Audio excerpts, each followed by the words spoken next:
Well, Reverend Mike and I just returned from California, and some of you know that it was a challenging time and a beautiful time, and we felt your love and your support while we were there celebrating son Kyle's life and connecting with people and being, through the roller coaster of all the emotions you can imagine.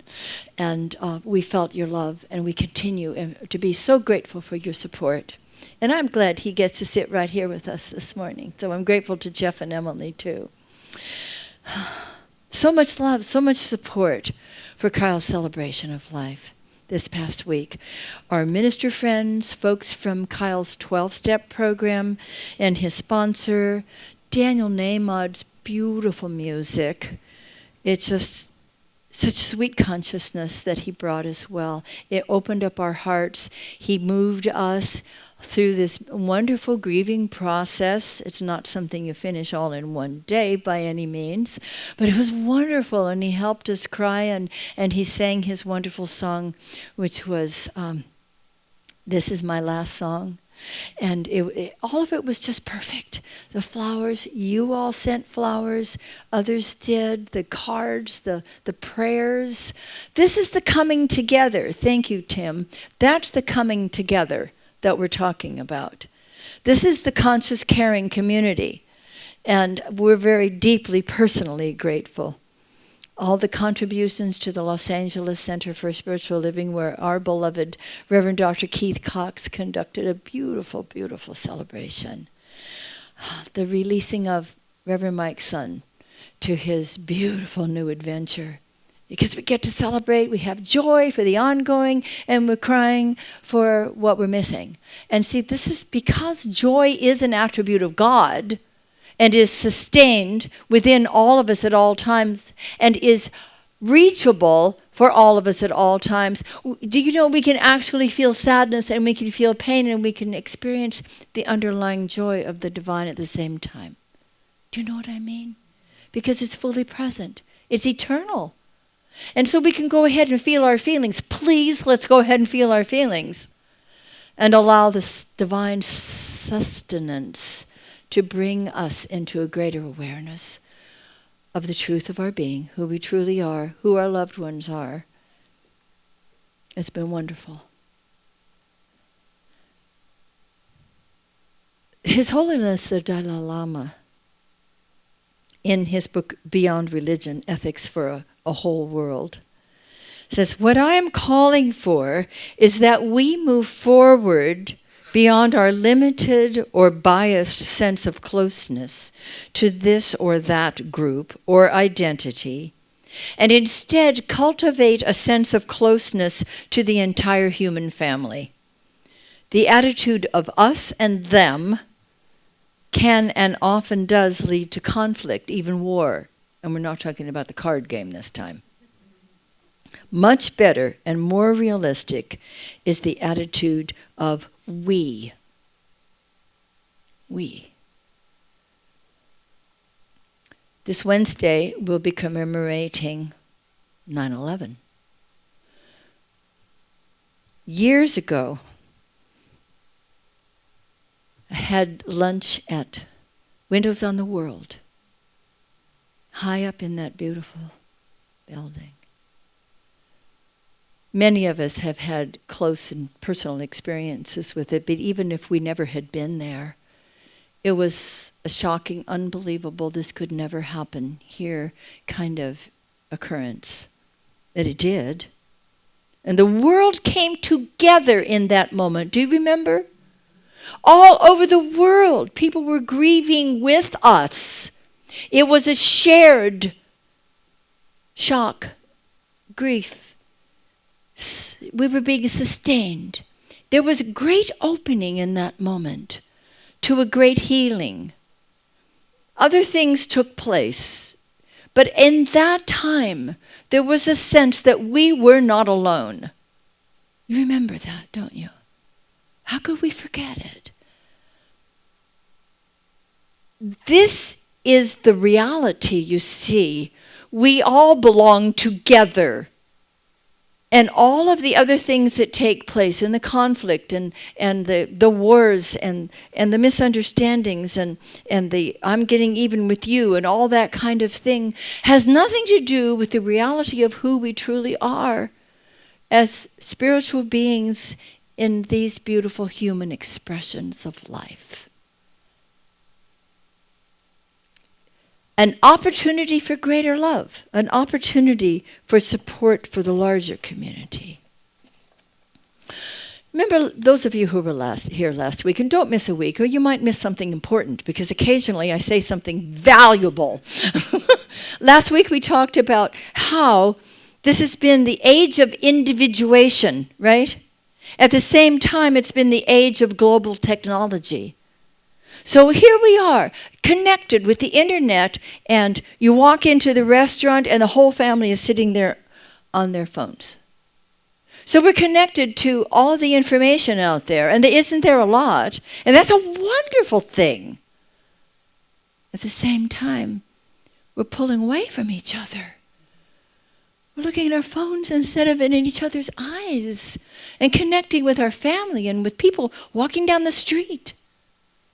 You know, it used to be that you'd walk down the street of San Francisco or Los Angeles and you would hear people talking to whom we didn't know. And now you can just walk around and everybody's talking and nobody thinks anything about it.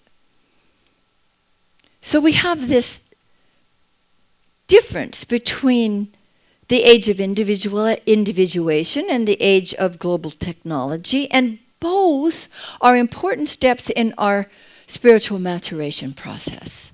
They both are. We have so much access to so much information, and it's happening so quickly. You can come up, you're having a nice conversation with someone, and somebody says, you know, whatever happened to da-da-da-da, ding-chung. Well, let's see. Traveled the world, left a fortune in Brazil. I mean, you can find anything about anybody in an instant. And that's kind of cool, isn't it? And there's so many different opinions and points of view. And that's important in our individuation process. We have to develop, as we know from the Kingdom One, where everything is done either for us or to us, and it's the follow the leader consciousness. We have to develop out of that place into Kingdom 2, where everything is done by us. I can do it with my own hand. That's an important thing, this age of individuation. I'm my own leader. And that's great, but now we have a world full of people who are their own leaders. That's great to a certain point because we are the leaders of our own lives. But if everybody has all these different ideas and opinions, how are we going to get together in this great unity of life? We can, and we must. So now it's essential that we become more conscious of the respectful ways, the loving, compassionate ways that we can speak to one another and listen to each other with our hearts beyond our own ideas. Many of you know that Reverend Mike and I are very involved in our Ministerium, our mainline Ministerium, which is a Latin word for all the clergy coming together. And we love that, and it's very important to us. And I've always done this. In my very first center in Alamo, California, I had called the Methodist ministry in our area to ask where I could find a christening bowl, because I was just starting my ministry there in 1976. And he was so kind, and he says, well, you can find it here, and you can find it there, and by the way, we have a clergy fellowship, why don't you attend? And it's next Thursday at so-and-so's home. And we rotate different churches and synagogues and people's homes, and this will be at the home of the Episcopalian priest. Wonderful, I'm glad to come. So I came, and I knocked on the door, And here are all of these white men, mostly with collars, greeting me, looking at me, being very polite. I don't think they had seen too many women preachers. And they invited me in. We had a lovely breakfast and talked about what they did. I was the only woman. I was the only non-traditional religion there. And they were kind. They were wondering, but they were polite.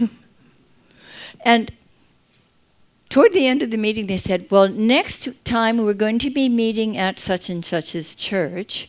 And you know something? We've been meeting for a while, but something we've never done, and I think it's time to do that, is to share with one another what our faith traditions are all about. And so let's start that next month. And Maxine, would you begin? And I did. Not only did I come and tell them all about science of mind, religious science, and our philosophy, but I brought membership applications for all of them. And they were great. They were wonderful and open-hearted. They realized that I was really okay, to the point that like a year later I was the president. And we shared with each other and we honored one another's faith traditions. My second center in Palo Alto, California, another clergy group, a wonderful coming together of people who cared about our community, their individual communities and the community as a whole. And we did and I participated in creating a workshop, like a retreat, a whole day retreat for us one day. Because do you know, the clergy sometimes feel a little stressed? Do you know they have little challenges? Do you know they get tired? Do you know they sometimes wonder why people behave the way they do? And so we had a retreat. And one of the things that we did was that we brought all kinds of art materials, and we had paints and crayons, and we had beads and all kinds of things, and big construction paper, and each one of us made an image of what our faith represented for us personally. We didn't want to know about rules and regulations or secondary codes. How does your faith feed you? And we all made these amazing constructions of what that represented to us and shared them with each other. I remember this huge, giant African king of a man who led the local Baptist church. And he had a beautiful picture of Jesus with tears coming down and blood nourishing the earth. And that's what his faith meant to him, and we got it. And we all expressed ourselves about how this feeds us and what it means to us, and our hearts were so open to one another. That exercise in itself brought us to even a deeper level of connection with each other so that we could serve our individual and greater communities better. Open-hearted love. True respect for each other's points of view. This is what we need to do, to listen with an open heart and to speak into each other's listening. I cannot speak into another person's listening until I understand where they're coming from. I want to hear it first. And today's mainline ministerium that Reverend Mike and I enjoy so much, we truly honor each other's faith traditions. We truly honor and support each other's life journeys as well. Now we're all in process, right? We haven't arrived yet. The train will not be in the station for a long time, so let's enjoy the ride together. And in fact, it never will be. It'll stop at this one, it'll stop at that one. But we have to realize that not everybody is ready yet to open their hearts and be one with everybody else and sing Kumbaya. So what do we get to do in the meantime when we may even occasionally be dealing with difficult people? Are people difficult? Nobody is intrinsically difficult. Each person has his own and her own difficulties. And usually it's that hurt that they are expressing in an unlovely way. It's like the 2-year-old who's asking for love. Remember, everybody is either expressing love or requesting love. How does the 2-year-old sometimes request love? Mommy, mommy. Have you ever done that? Not since you were 2, right? Have you ever experienced that coming toward you from someone else? They're requesting love. How can I get to the point that I realize that person is requesting love? It'll help me a lot if I do, if I succeed in that. And I want to continue to do that. Not everybody is yet able to come outside of themselves and their own stuff. Anybody here have stuff? Not everyone's yet able to come out of themselves enough to join into a greater consciousness of unity yet. But believe me, we're all going to be there. How are we going to live our lives in the meantime? How are we going to relate to one another in the meantime while we're getting there? Well, continuing to blame and not take responsibility is not the way. And even spiritual leaders, especially spiritual leaders, I think know about projection. Have you ever heard of that? Where we become the mothers and the fathers, where we become the people that are in other people's heads from years past. It happens. And it happens with everybody. And so we love them on their journeys, and we know they must eventually awaken to their spiritual magnificence. Find their inner power. We're finding ours. We're doing everything we know how to do to get to that place of pure love and infinite wisdom that guides us. Realizing our own unconscious patterns that we get to work with, and establishing new conscious choices. See, I can't contribute to the greater circle while I may be taking sides. The world is not square. It's kind of round, kind of. So a circle has no sides, right? I can't take sides if I want to be a part of the circle. I'm responsible for my own consciousness. Really? I can't blame it on this or on that. No, I am responsible. Thank God I'm responsible for my own consciousness. So I need to connect deeply with my source. And I do all the spiritual practices that I continue to develop and to experience and to practice to deepen my connection with spirit. That has to start. That's where it has to start. And then I become inspired and compelled even to share my love with other people. I have to do this first. I have to do it every day. I get to do it every day. It's a great surrender to that divine presence within. Then I can share that love, that compassion, and that creativity with others. See, I have to settle my own faith first and move from internal conflict to inner peace. I want to open my heart more to my loved ones and shut up the internal critic. Anybody have one? I want to shut up my internal critic. Because we all have one. As long as we're in this human experience, it's there. And we can just say, thank you for sharing. Let me think a different thought. Let me rise to a higher level of consciousness. I want to cease the judgment. I want to stop trying to make someone else in my own image and likeness. Anybody try to do that? Let's not do that anymore. It's just annoying to the person you're trying to transform. As the individual, you and I develop an elevated consciousness, and that is truly what we're doing. It's only natural to wish to share that greater good with others. But first, we need to do our own work. And it can feel hard to do it, huh? Stop the judgment, etc.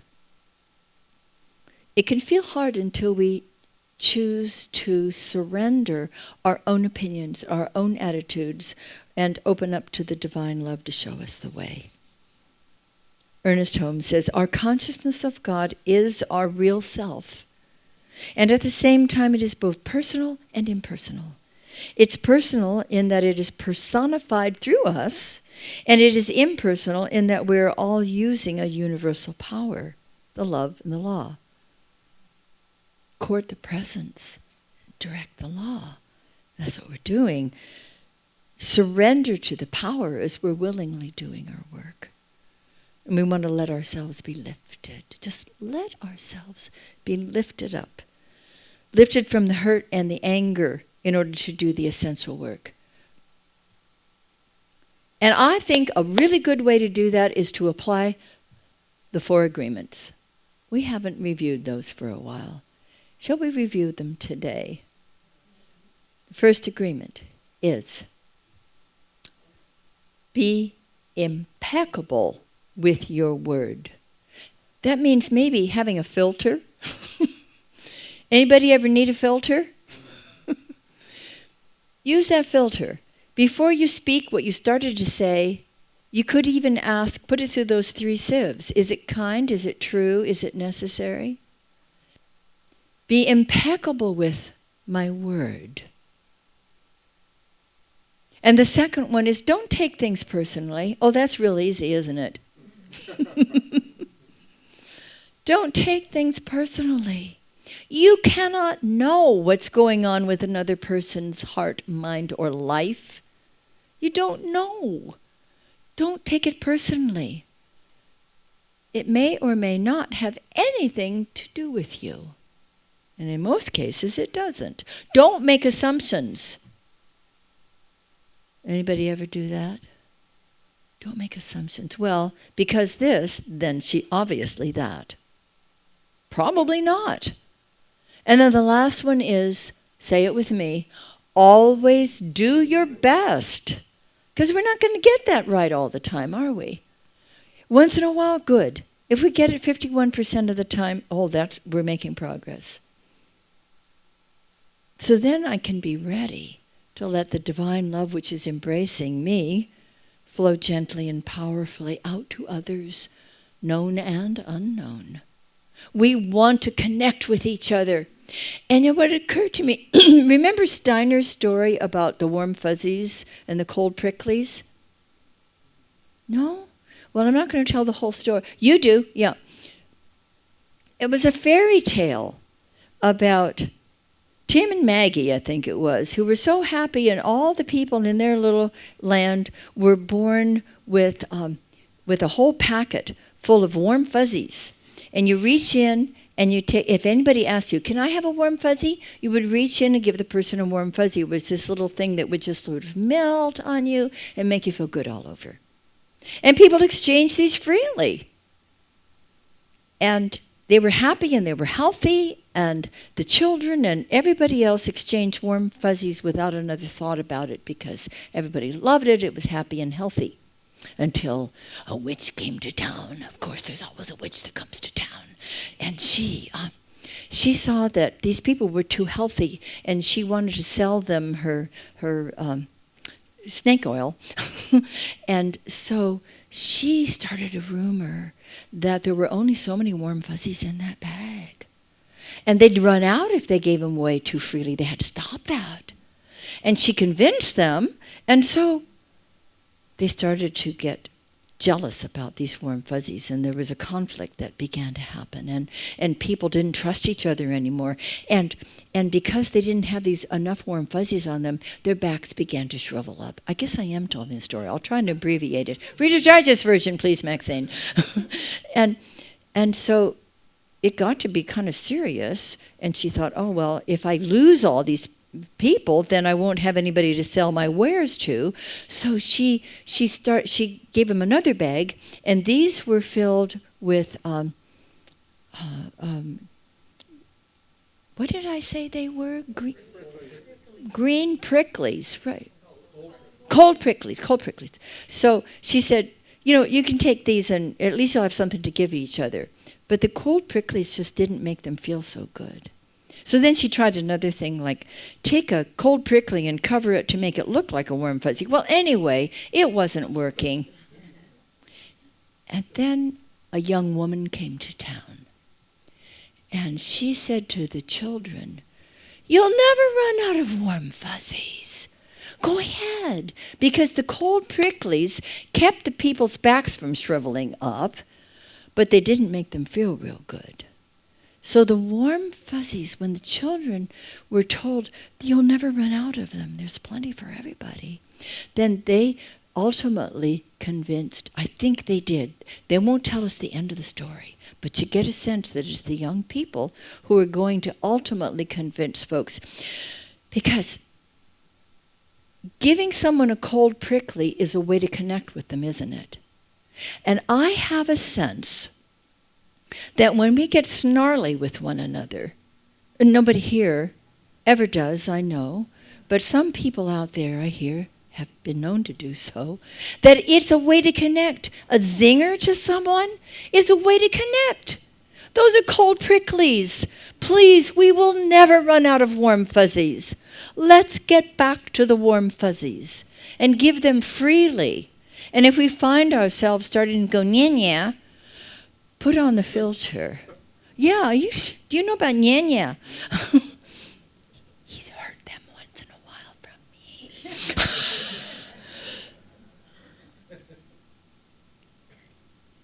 Let's not be jealous of these warm fuzzies. Let's give them.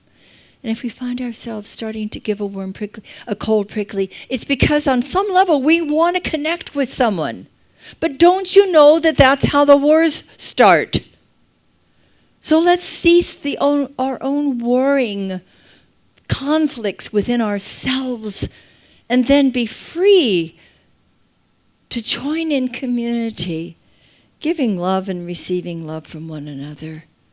The circle of conscious compassion expands from the personal to the familial to the global with every caring thought and every caring act. The I evolves into a we as we move together to create a happier, healthier world. I spoke longer than I intended to, but it just kept coming. So I want to ask you to say with me, I am willing to open my heart. I am willing to open my heart. I embrace the larger community of humankind. I embrace the larger community of humankind. I celebrate the one. I celebrate the one. I care for the good of all. I care for the good of all. And so, my beloveds, beginneth our lesson. Thank you.